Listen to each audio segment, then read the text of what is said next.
Pagsagip sa mahigit 100 human trafficking victims dyan sa Lapu-Lapu City, ating tatalakayin kasama si Dr. Winston John Casio, ang tagapagsalita ng Presidential Anti-Organized Crime Commission. Dr. Casio, magandang tanghali po.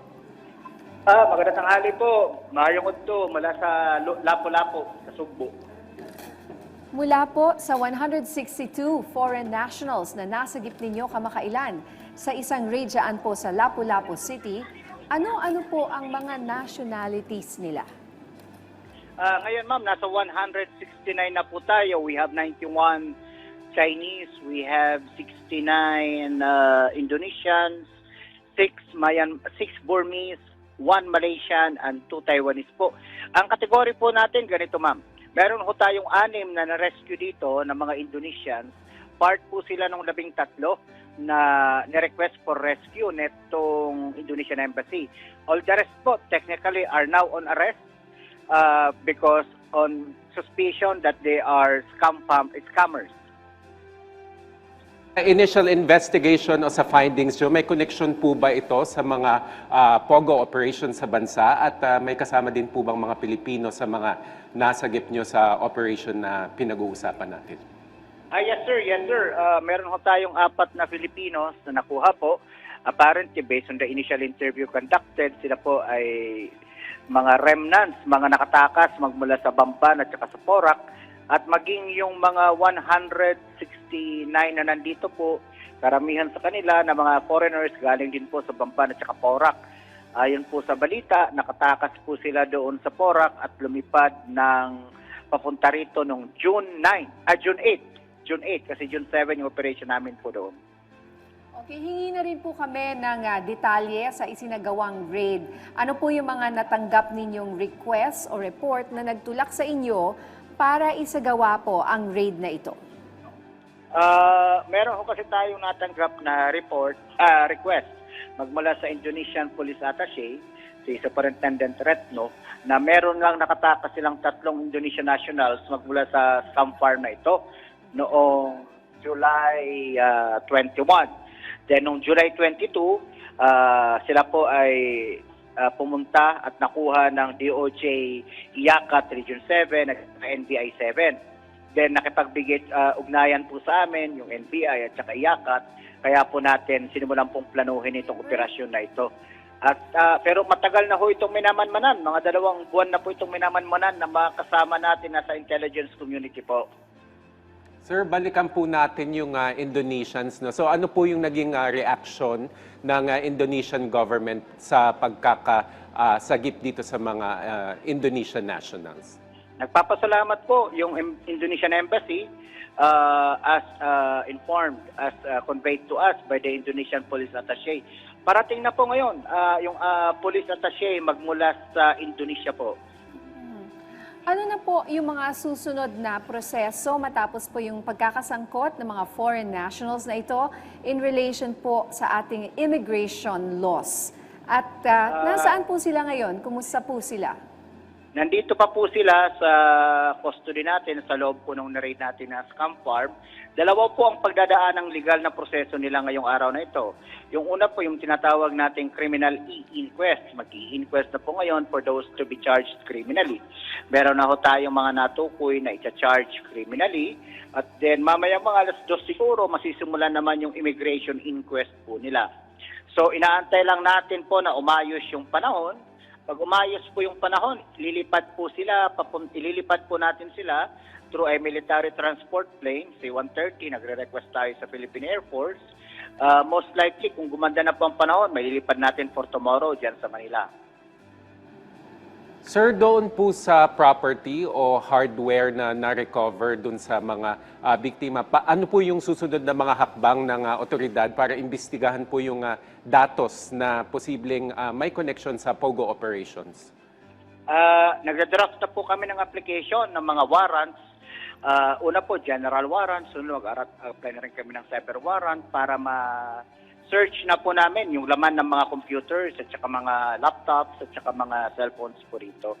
Then, kapag na-analyze na po natin yung data sa loob ng mga digital devices, saka tayo makakapagkasa ng karagdagang mga kaso po. Pero in the meantime, nagda-draft na rin po kami ng tinatawag nating preservation order para mapirmahan ng ating executive secretary. Iko-confiscate po natin panandalian, iko-confiscate natin temporarily yung buong building, yung buong compound, yung 2 hektarya mahigit, kasama lahat ng mga sasakyan po rito, in preparation for the filing of civil forfeiture cases laban po rito. Director, sino raw po ang may-ari ng structure na yan, ng property na yan? Meron ho tayong nasakote rito na isang pamilya ng mga Chinese nationals. Sila po ay may tangan-tangan na SRRV, yung tinatawag nating Special Retirement Residency Visas po na tinatawag. Then, apparently, sila po ang nagpapatakbo nito. 2019 pa po itong kanilang facility. Dati po open to the public po ito. Ngayon, bagamat nasa mga booking websites pa po siya, pero sa pag-usap namin sa mga Pilipino na mga empleyado nila, ito pala ay parang naka-reserve na para doon sa mga foreign nationals na nagtatrabaho sa mga scam farms dito. Opo. Okay, alright, hingi na rin po kami ng update sa iba pang POGO hub sa bansa. Sa tingin niyo po, ilan pa ang nag-ooperate sa ngayon? Kung meron pa, ilan po ang mga ito? Base sa inyong monitoring at datos. Napakarami ho. As low as 58, as much as 300 po ang hinahabol natin ng mga illegal. Kasi alam nyo ho, magmula nung nag-anunsyo ang presidente, yung naunang magsara ay yung mga legal, no? Nag-wind down na ho talaga yung mga legal. Pero yung mga illegal, gawa ng illegal nga talaga sila, mukhang wala silang intensyon na umalis ng Pilipinas. Mukhang magpapailalim sila. O kung hindi man, ay nag-iipon muna ng pera bago tuloy ang umalis ng Pilipinas. Dr. Casio, mensahin nyo na lang po sa ating mga kababayan, lalo't meron nga po tayong na-rescue na Pilipino sa operasyon na ito. Una, tigit sa lahat, ako po personally, at ang ahensya na rin siguro ang aking kinakatawan. Usapan ho namin kahapon ay gusto namin humingi ng tulong sa mga local chief executives, sa mga mayor, sa mga governors, maging sa mga barangay captains, mga barangay kagawad. Alam niyo ho, sila ang mga mata at tenga ng ating national government. So bago pa po malaman ng mga nasa taas, mga nasa national government agencies tulad ng PAOK, dapat ho ang unang makaalam ho neto ay yung mga lokal na mga opisyal. Sana po mas maging maigting pa ang kanilang pagmamasid, pagmamanman, at sana wag naman po sana magbulag-bulagan yung iba sa mga nakikita nilang mga illegal na mga aktibidades sa loob ng kanilang mga bakuran, sapagkat hindi ho sapat na dahilan or depensa ang sabihin nilang hindi nila alam ang nangyayari. Kaya nga ho tayo halal ng bayan sapagkat kinakailangan 24/7 ho tayong nagtatrabaho para sa taong bayan. Hindi natin pwedeng sabihin depensa na hindi namin alam yan, na may ganyan palang mga activities. Kung nalaman po namin sa nasyonal, bakit hindi po nalaman ng lokal?